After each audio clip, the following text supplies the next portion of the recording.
Okay, friends, tonight we're going to talk about training with the power rack to get both power and size gains. And we're going to cover two articles, both by this guy. And there he is. He's like 290 here. I mean, obviously not ripped, but huge. And he's a big believer in power rack training. So, and these articles are pretty good. They talk about the different styles of racks and stuff like that. Now, I start out with my little intro here talking about my personal box gym, and it's probably true of most box gyms.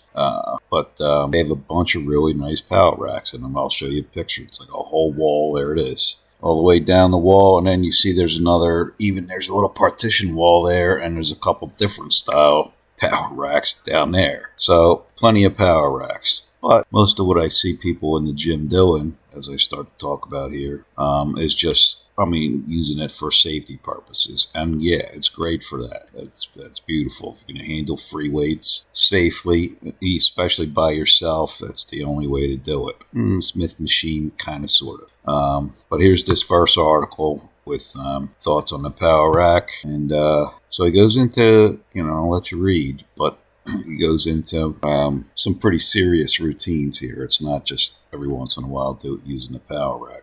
And I've done that. Talks about the early days of the original isometric rack, which is real close together, the poles. But there's Bill March, and he talks about the equipment company that kind of pushed this isometric training as the best thing since sliced bread, and it was giving guys these great gains, and people were buying these things, and this just happens to be the company we're talking about. With an older ad for some of their other stuff there. But he's talking about it's a shame because when people found out that Bill March and others got their gains largely from the newly introduced Diana ball, they kind of get disenchanted with the whole isometric rack thing, which is unfortunate because there was nothing wrong with that training. You can't assume that, when people do steroids and make gains, that their training is not having something to do with it. And he talks about that here. And he talks about this theory of maximum fatigue. Now here's a couple guys, particularly Terry Todd he's talking about. And Terry Todd and Paul Anderson had a whole group of articles about promoting size and strength, which if those guys don't know what that is, I don't know who does. This is talking about, again, he's getting into pretty good details. Now, there's a wrestler you guys may know. So first name is Ivan. Anyway, there he goes, more talking about different sets and reps, and you can do like several sets at each of your sticking points. So maybe, 3 different spots on the rack.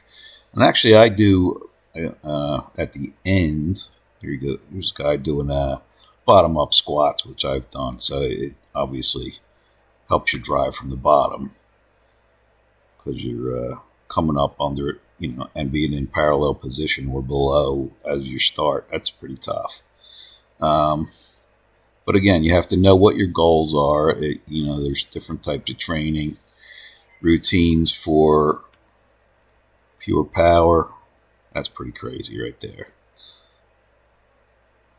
Now, he's probably budging that weight, if at all. But still, it's like an isometric thing. If you're pressing against a weight that you can't quite make it, but you're giving it all you got, that's a heck of an isometric move.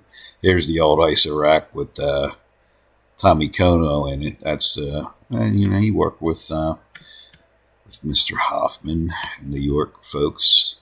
So you can see it's got tons of holes, so it's very you can put the cross beams just about any place, and so there's plenty of variability there. But he does advise here, and I know Paul Anderson said this too, because he went through phases where he specialized on doing short range movements with insane amounts of work.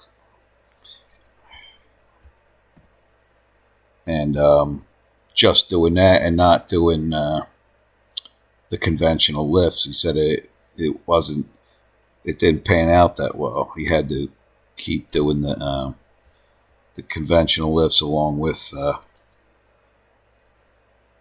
partials. You see a block out. You can see where the pins is that he's just pushed it off of. So it's just like that last couple inches lockout, and then holding it there for some time. That really, like he says, packs the mass on the shoulders and chest and so forth. Yeah, and then he talks about using the rack for bodybuilding.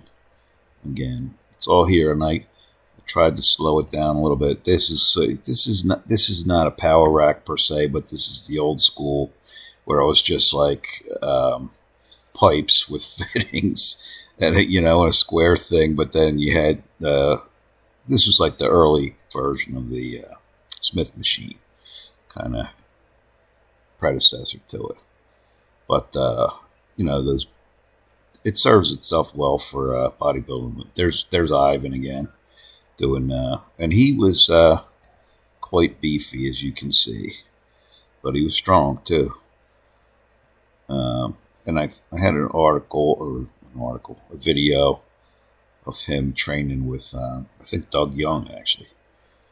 So this is a kind of an alternative way, if it's like more like a conventional sort of a push-pull situation, but then on Monday and Wednesday, and then on Friday you do your rack work, and you would focus on probably a particular weak point or sticking point, So here is starting the second article from Mr. Ditillo, and you saw the picture at the top with the different types of racks, and he's going to describe what the differences are. And there's a move called the Heisey Shrug, which it's certainly facilitates doing a move like that in a power rack than trying to just do it off a squat rack or something. Much safer for sure. And that has always been, the best part of a power rack. And there's Mr. Ditillo with looks like he's getting ready to do a behind the neck press in his power rack there. But he talks about some of the weights that he worked up to with doing rack work. And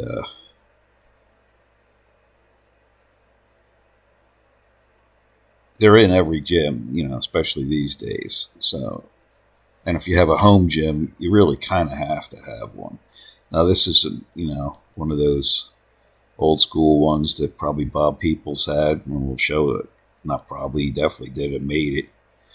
But these guys are doing it in front of, or the other guy in back of the rack itself with the pins sticking out, which is just another way of doing it. But I don't know, I wouldn't be crazy about it. I'd like to be inside the rack. That's kind of the whole point for the safety situation.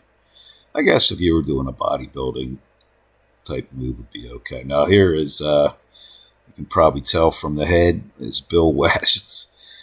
And you have looks like the slightly wider like version of the old isometric rack there. They're doing box squats, obviously. And he talks about building your own here, which, is usually like 4x4s with holes drilled, maybe attached to a wall. But not all that difficult to do. There's Bob with his homemade rack there. And you see he's got some pretty decent weight thrown overhead there. He talks about the cons of this particular style or type of rack. And he certainly would do better in a conventional power rack when you're doing a weight like this. This looks like another almost early version of the Smith machine there with that thing attached. And then, as I started to say, using the rack, this is a Dave Shaw was a really good deadlifter. He deadlifted in the 8s. And I think he was a 242er, but so he had this program where you're doing isometric deadlifts in the rack just with the bar, and you hold it. So in 3 different positions. So this is the first one. There's like shins.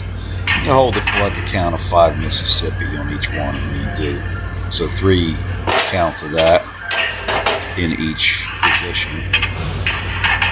So this will be the 3rd on that position. And you're pulling for all you're worth at that position. Right. Then we change it up to a little bit higher position.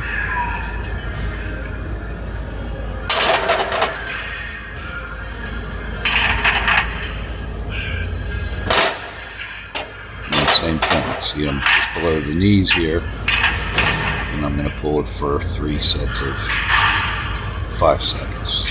5 good seconds, 5 Mississippi. Pulling for everything I got in each position.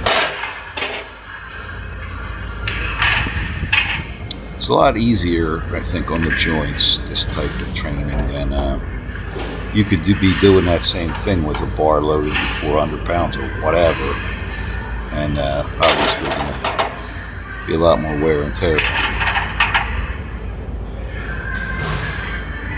So there's the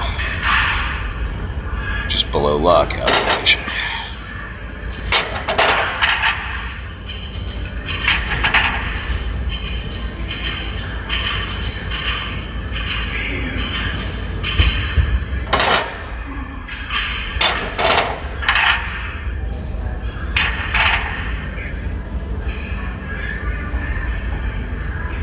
This was a while back. I actually did post this video months ago though. Anywho, so that's the just using it for isometric workouts too. So that's about it for the power rack training. Thanks for watching. Subscribe lately, and I'm out.